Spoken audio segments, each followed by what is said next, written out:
Ask forgiveness in your own way from God,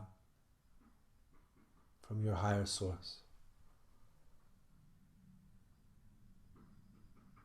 Please forgive me for all the mistakes I've made consciously and unconsciously, the pain that I've caused others consciously and unconsciously. Please forgive me where I've sinned and missed the mark of love and wisdom.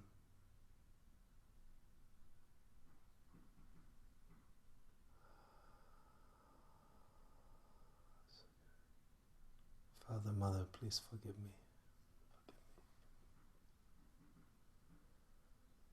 I ask forgiveness from those that I have hurt consciously and unconsciously. Where I have sinned and missed the mark of love and wisdom, please forgive me. I ask you to release me. Thank you, thank you, thank you.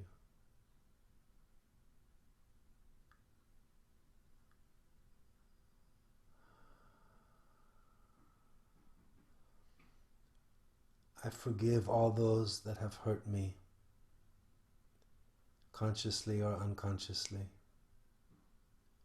that have caused me pain, perceived pain.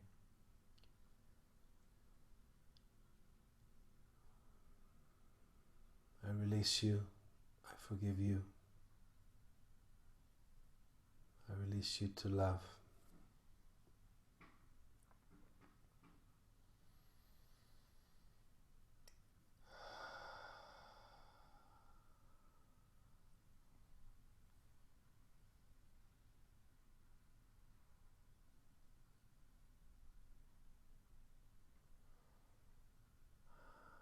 I forgive myself for all the mistakes that I have made consciously and unconsciously, where I've missed the mark of love and wisdom. I forgive myself. I forgive myself. I forgive myself.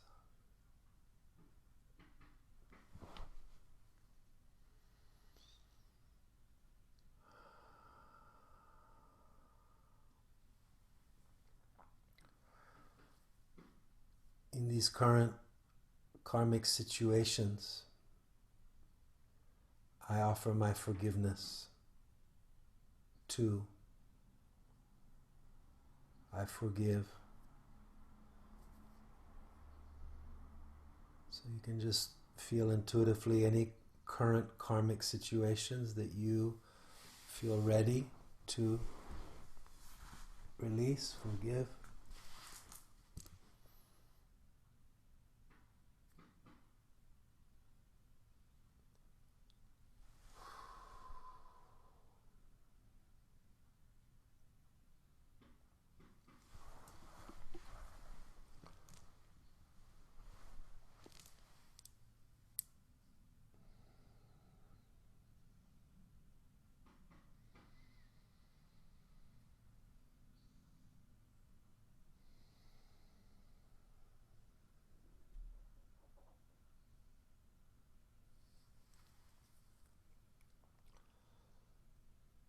And any current karmic situations that you need to ask forgiveness for,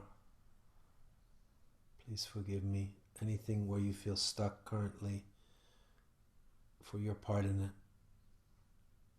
please forgive me. Please forgive me.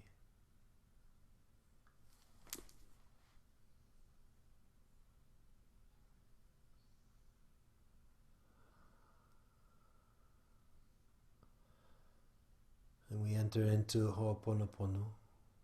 So if there's something very specific for you, feel that. Otherwise it can be more general. And just say to yourself, I'm sorry. Really feel it. I'm sorry. I'm sorry 3 times. Please forgive me. Please forgive me. Please forgive me.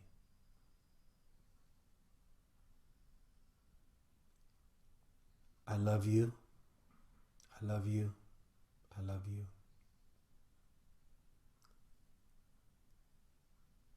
Thank you. Thank you. Thank you. Thank you. I'm sorry, I'm sorry, I'm sorry. Please forgive me, please forgive me, please forgive me. I love you, I love you, I love you, I love you, I love you. Thank you, thank you, thank you, thank you, thank you. I'm sorry, I'm sorry, I'm sorry. Please forgive me, please forgive me, please forgive me. I love you, I love you, I love you, thank you.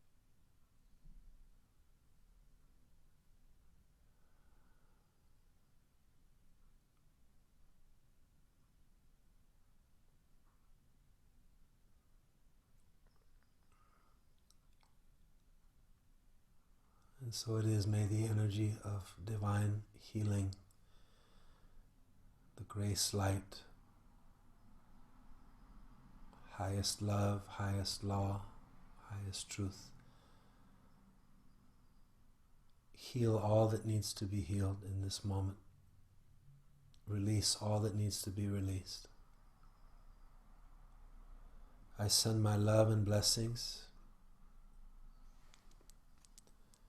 to my past. I forgive my past. I ask forgiveness for my past.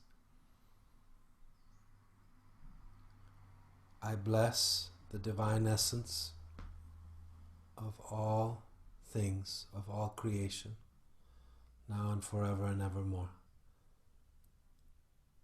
I bless, fill in the blank. So I bless, send your love and blessings to someone, to something specific.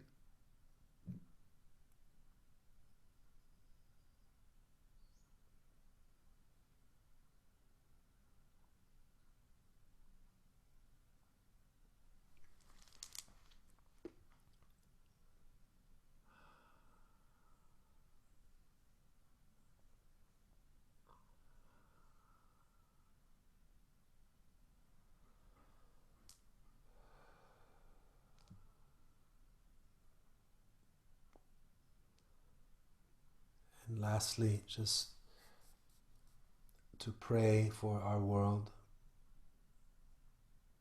See our world surrounded in divine light, in love. The aura of Mother Earth in this beautiful rainbow and white light. May peace prevail. Mother Gaia, Mother Bhumi, we love you, Pachamama.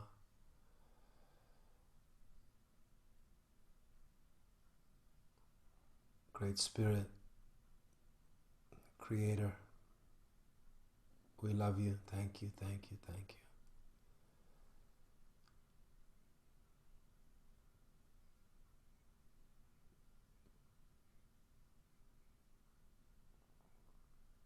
May the light of love and healing permeate the earth and everything on the earth, the atmosphere in the heavens. May all be healed and made whole once again.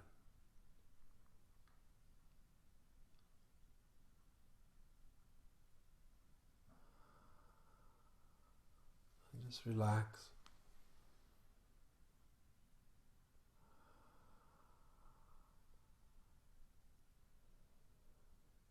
And just mentally, as you breathe in, say, I am, quietly, mentally. And as you breathe out, mentally say, love.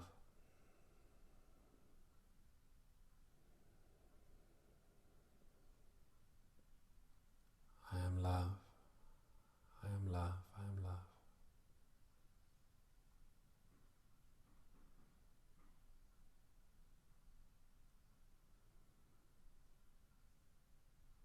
Change it to peace. I am peace. I am peace. I am peace.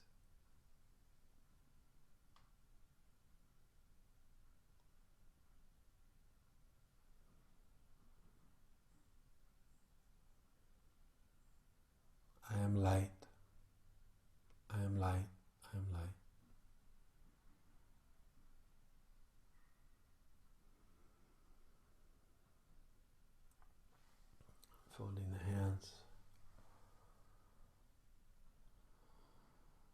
So I'm going to just end the call in a moment, but we'll just end in silence today, so you can stay in it however long you like. Thank you for a beautiful session today. And may we all learn to forgive when we're ready. May we learn to heal.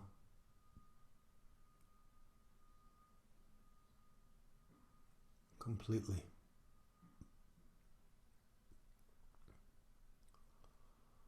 Om Shanti, Shanti, Shanti.